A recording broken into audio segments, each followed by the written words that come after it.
He was an honest worker. Last lines on page 110.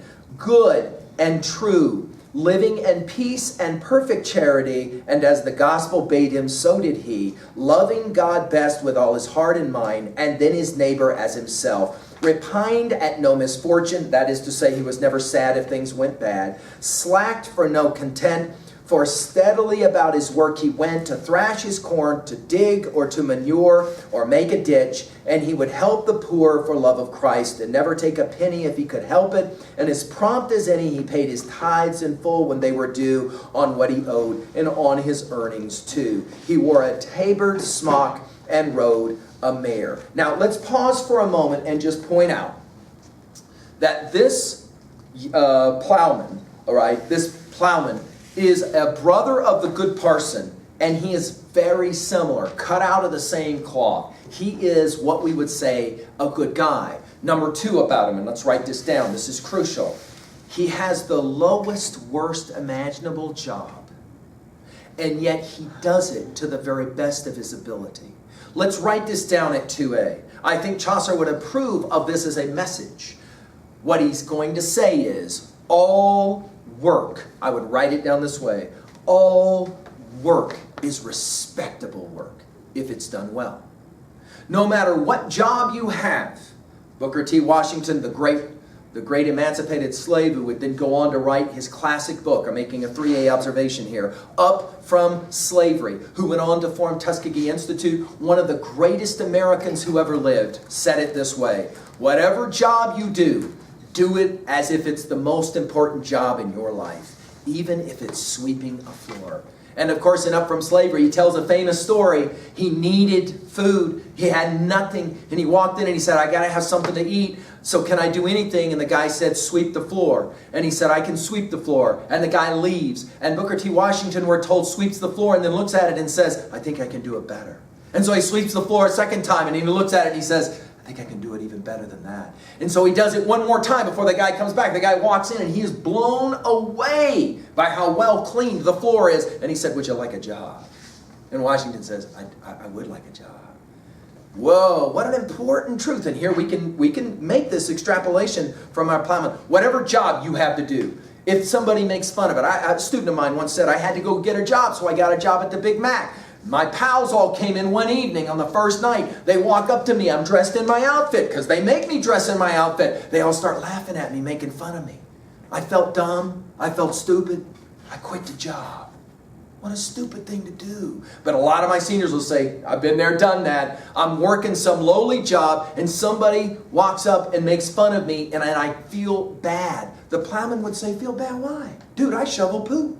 That's my job. I shovel poop for a living. Can you think of a worse job than that? And you would have to say, can't think of a worse job than that. And yet he says, what? I do that job. Why? Because all work is respectable work if it's done well. That's the point here that we're making. What a compelling lesson. Chaucer is reaching from 1400 across the centuries and saying, whatever job you have to do it to the best of your ability. Don't ever let anybody make fun of you because you do a lowly job, because somebody's got to do that job. Do it well. And of course, there is always the potentiality of respect. If you do a job well, you will be respected by somebody. And you never know who that somebody is. Maybe even somebody who will give you a real job, something else to do. It's a powerful example. All right, here we go. We're coming back now. Chaucer is going to realize, can I just pause for a moment at 2b? Chaucer is going to realize, I'm with you on page 111. Chaucer is going to realize that this general prologue, this listing of all these characters, is taking some time. Dude, for me to lecture on this, I had to give multiple videotaped lectures on. It takes a long time to get through all of this. And he's aware that readers might begin to start to go, man, this is getting kind of long. When are we going to finish with this group of all these people who are traveling and going to tell all these stories? And so Chaucer will pause for a moment. Notice he will begin at line 556. There was a Reeve, also a miller there, a college manciple from the Inns of Court, a papal partner, and in close consort, a church court Sumner riding at a trot. And finally myself, That was the lot. In other words, he realizes that he needs to tell the reader there's only a few more characters left to go. And now he's going to introduce the rest of them. Let's now continue. We'll go on now with the miller on page 111, line 561. The miller was a chap of 16 stone. Read your footnote at 74.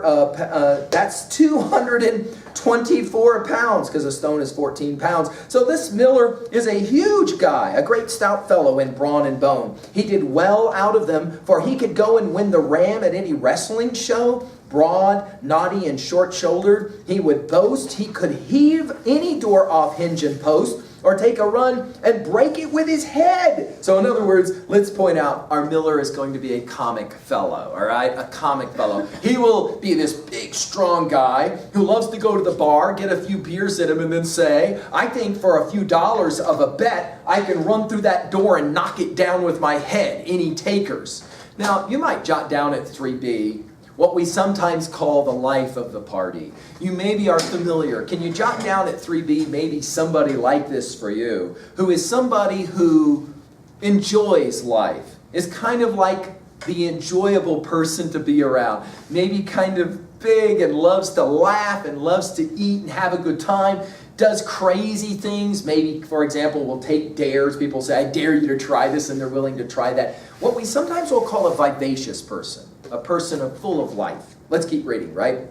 His beard, like any sour fox, was red and broad as well as though it were a spade. And at its very tip, his nose displayed a wart on which there stood a tuft of hair, red as the bristles in an old sow's ear. This is again what we call sometimes a character tag. Writers love to do this. In other words, he says he had this wart on the end of his nose, and out of this wart grew red hairs, which probably when he talked, you had a tendency to kind of want to look at instead of, hearing what he was saying. You're like, dude, when you talk, your nose moves those hairs that are coming out of that wart on the end of your nose. This is a way for Chaucer to give you something to kind of tie in, kind of like you might make a 3A observation, kind of like what we said about that cook and that nasty ulcer on his knee that he liked to touch while he was making stuff to eat for the people in the group, right?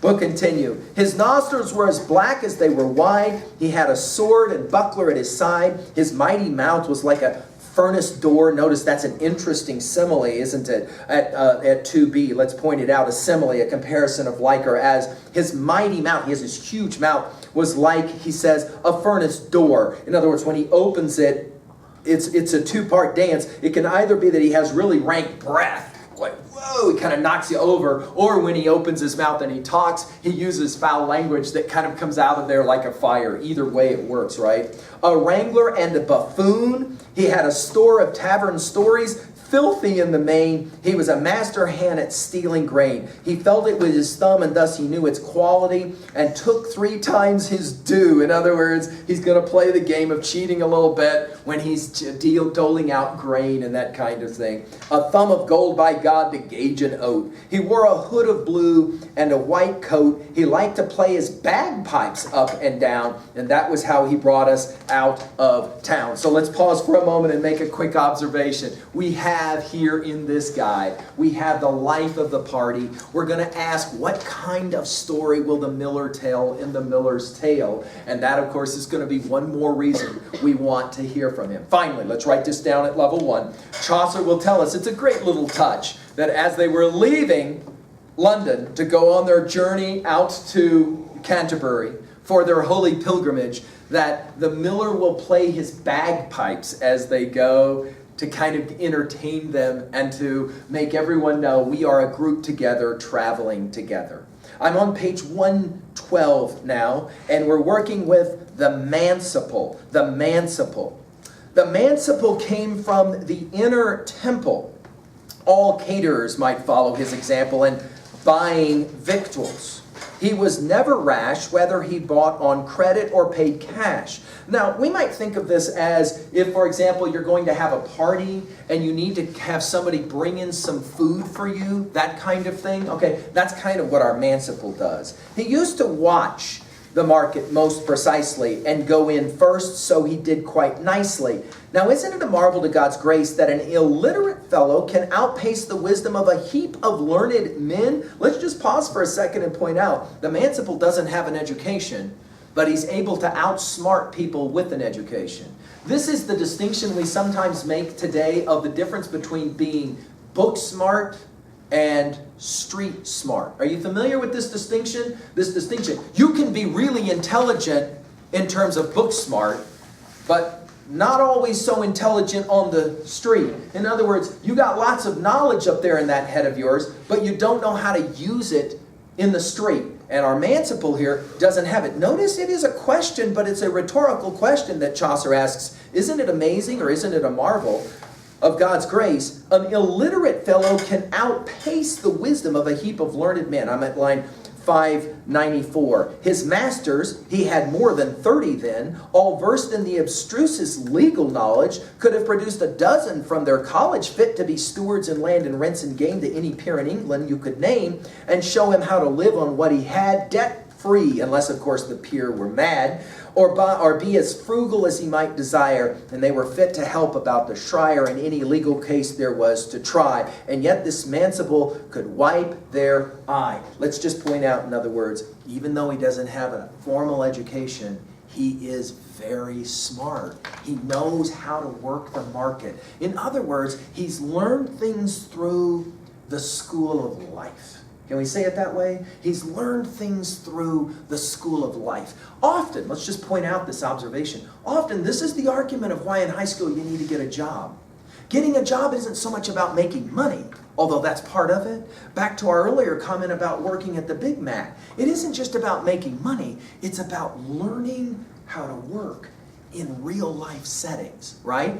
Think about a Big Mac job. All the stuff you have to learn that is for you there to be learned, like how to get along with other people. What do you do when people start yelling at you and you want to punch them in the throat? Obviously you can't. You got to learn how to kind of get along with people you don't like. All of that stuff our manciple had figured out, and he knew it well enough that he could have taught a lot of people who came from the big colleges or whatever. Our next person is the Reeve. I'm on page now 112 with you. The Reeve. The Reeve, we're told, was old and choleric and thin.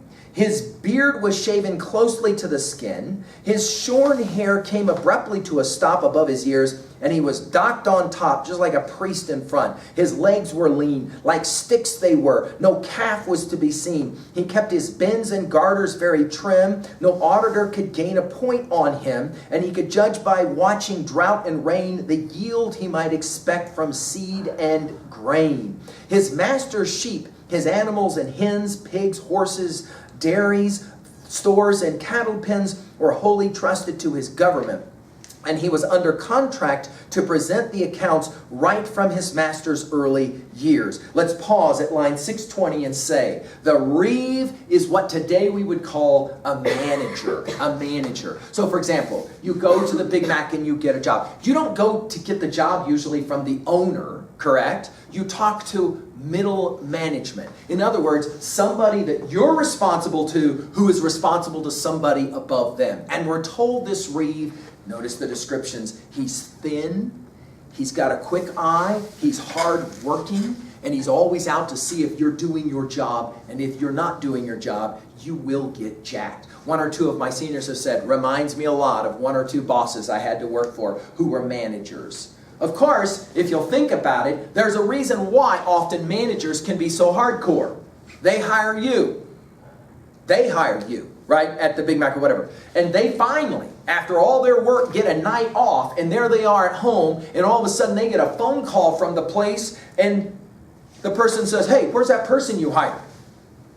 What do you mean, where's that person hired? Where's the person you hired? They're on duty. They're supposed to be here to work. They ain't here. Guess who has to go in to do that job?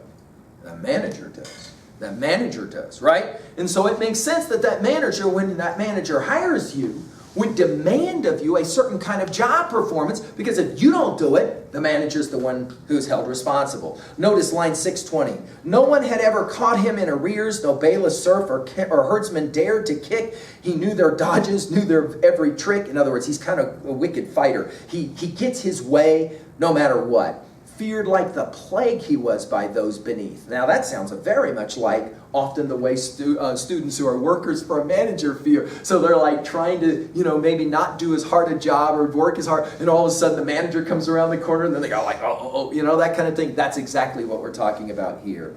He had a lovely dwelling on a heath, shadowed in green by trees above the sward. He kind of lives out in the woods. A better hand at bargains than his lord. He had grown rich and had a store of treasure well tucked away, yet out it came to pleasure his lord with subtle loans or gifts of goods to earn his thanks in even coats and hoods. When young, he'd learned a useful trade, and still he was a carpenter of first-rate skill. The stallion cob he rode at a slow trot with dapple gray and bore the name of Scott. Here's one more guy that we learn about with his name. Very few of these guys get named for Chaucer. He wore an overcoat of bluish shade and rather long. He had a rusty blade slung at his side. He came, as I heard tell, from Norfolk near a place named Bladeswell. His coat was tucked under his belt and splayed. He rode the hindmost of our cavalcade. He is the last one in the group, right? And probably with good reason. He is going to be a good protector of everybody else. Why? Because he has a good, keen eye. Let's go ahead and pause for a few seconds. We'll come back here in a few minutes to continue with our Sumner. Thank you.